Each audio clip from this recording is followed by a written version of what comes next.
So students, अब हम आगे चलते हैं और ये एक बहुत ही important video students. We will talk about some more standard integrals और in some cases general substitution हम क्या करते हैं, कैसे करते हैं, वो भी सीखेंगे. तो ये वीडियो बहुत ही इम्पॉर्टेंट है, हर एक पार्ट ध्यान से देखना, काफ़ी हेल्पफुल होगा. तो हमारा हेडिंग है इस वीडियो का स्टैंडर्ड इंटीग्रल्स पार्ट 2. तो हम क्या करेंगे यहाँ पे, सबसे पहले हमारे पास एक 5 फॉर्मूले हैं जिनको हम लिख लेंगे. तो हमारा पहला फॉर्मूला इस वीडियो का है integral of 1 by under root of a square minus x square d x. तो ये हो जाता है students sine inverse of x by a plus c. ये हमारा फर्स्ट फॉर्मूला है. दूसरा फॉर्मूला क्या है, integral of 1 by a square plus x square d x. ये हो जाता है 1 by a tan inverse of x by a plus c. तीसरा फॉर्मूला है students integral of 1 by x into under root of x square minus a square d x. इसका formula होता है 1 by a sec inverse of x by a plus c. Fourth formula होता है integral of 1 by under root of x square plus a square d x. ये हो जाता है ln of modulus x plus under root of x square plus a square plus c of course. और fifth formula है हमारा इस video का integral of 1 by under root x square minus a square d x. This is equals to ln of modulus x plus under root of x square minus a square plus c. तो ये 5 फॉर्मूले काफ़ी important है students. Now अभी हम क्या समझेंगे ना कि इस तरह के क्वेश्चंस को, अगर इस तरह के इंटीग्रल्स को हमको सॉल्व करना होता है तो हम अप्रोच कैसे करते हैं, हम फर्स्ट स्टेप हमारा क्या होना चाहिए. तो let us go to the next page. देखो स्टूडेंट्स, अगर कभी भी हमको किसी इंटीग्रल में a square minus x square जैसा कोई टर्म मिला, पहले ए स्क्वायर होना चाहिए. ए क्या है, कांस्टेंट है. A square minus constant square minus variable square. ऐसा जब भी रहता है ना तो हम लोग पुट करते हैं, put x is equals to a sine theta और ए कॉस थीटा, ऐसा हम पुट करते हैं. ये हो गया हमारा फर्स्ट सब्स्टिट्यूशन, ट्रिग्नोमेट्रिक सब्स्टिट्यूशन. हम इसको याद रखेंगे. दूसरा क्या होता है, अगर हमारे पास a square plus x square रहा कहीं पे तो हम पुट करते हैं x is equals to a tan theta और ए कॉट थीटा, ये पुट करते हैं. ध्यान रखना स्टूडेंट्स, जनरली हम फर्स्ट केस में इसको प्रेफर करेंगे, सेकेंड केस में इसको प्रेफर करेंगे, बट बोथ वर्क्स.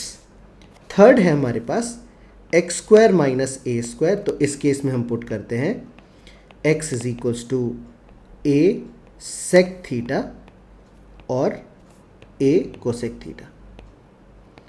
और लास्ट फॉर्मूला स्टूडेंट्स, अगर हमारे पास रहता है a minus x by a plus x, अगर इस फॉर्मेट में रहा तो हम पुट करेंगे स्टूडेंट्स, ध्यान से देखना, we will put x is equals to a cos 2 theta. और हम लोग सिंपली a कॉस थीटा भी पुट कर सकते हैं. It is one and the same thing. तो I hope it is clear कि हम कैसे सब्स्टिट्यूशन करते हैं. नाउ सिंस हमने यहाँ पे 5 रिजल्ट्स लिख रखे हैं, I am going to prove the first result. बाकी fifth, second, third and fourth I will leave it up to you to try it at home. घर पे ट्राई करो. और मोस्ट इम्पॉर्टेंटली इन 5 फॉर्मूले को हम हमेशा याद रखेंगे. That's it. एंड अगर कभी यू हैव एनी प्रॉब्लम्स, अगर इनको सॉल्व करने में दिक्कत आती है तो you can always right it in the comment section. मैं रिप्लाई कर दूंगा या फिर मैं एक और वीडियो बना दूंगा जिसमें हम इन सारे इंटीग्रल्स को डिस्कस कर लेंगे. तो फर्स्ट वाले का प्रूफ हम लोग स्टार्ट करते हैं. Integral of 1 upon under root of a square minus x square d x. तो यहाँ पे हमने क्या देखा कि a square minus x square जैसा टर्म हमारे पास है, मतलब constant square minus variable square. तो जब इस फॉर्मेट में रहता है तो हम सब्स्टिट्यूट क्या करते हैं, ए साइन थीटा करते हैं। I hope this is clear. तो let us go to the next page and see how do we proceed.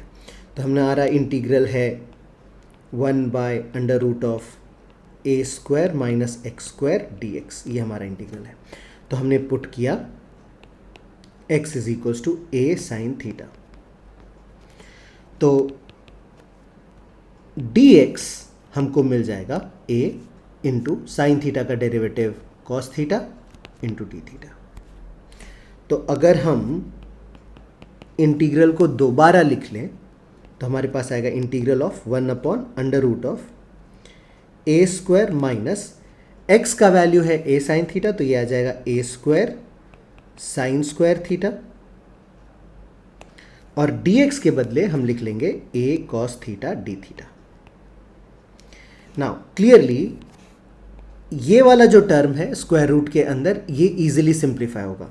तो हम अगर a स्क्वायर कॉमन ले लेते हैं तो हमारे पास क्या बचेगा, 1 minus sine square theta, and this can be written as a square cos square theta.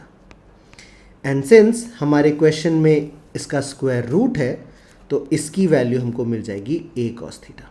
I hope this is clear. तो ये हमारा इंटीग्रल क्या बन गया, integral of 1/a cos theta into a cos theta d theta. तो हम a को cancel कर सकते हैं एंड cos थीटा को भी कैंसिल कर सकते हैं। तो finally what do we get theta plus c। And since हमारा सब्सटीट्यूशन रहा है x is equals to a sine theta, अगर हम यहाँ से थीटा की वैल्यू ढूंढने की कोशिश करें तो what do we get x by a equals to sine theta, and theta can be written as sine inverse of x by a। तो थीटा को हम वापस सब्स्टिट्यूट कर देते हैं, तो ये आ जाएगा sine inverse of x by a plus c, and that is the answer, या फिर that is basically the final result. So if you go back and check, integral of 1/√a square minus x square dx is equals to sin inverse of x upon a plus c. So that is how we solve this question. तो I will repeat students, जैसे कि हमने discuss किया, ये पांचों standard integrals काफ़ी important है। तुमको इसको याद रखना है, अच्छे से रिवाइज करना है, और इसको फॉर्मूला लिख के अपने स्टडी टेबल के सामने चिपका लो, एंड दिन में एक बार properly spend just 2 minutes revising this, and you will find that in 7 to 10 days ये formula 100% याद हो जाएंगे, and then you will not forget these formula. So this is what do we have in this video, students. Solve the questions based on these formulae and let me know in the comment section. कुछ problem आती है तो you are always welcome to comment.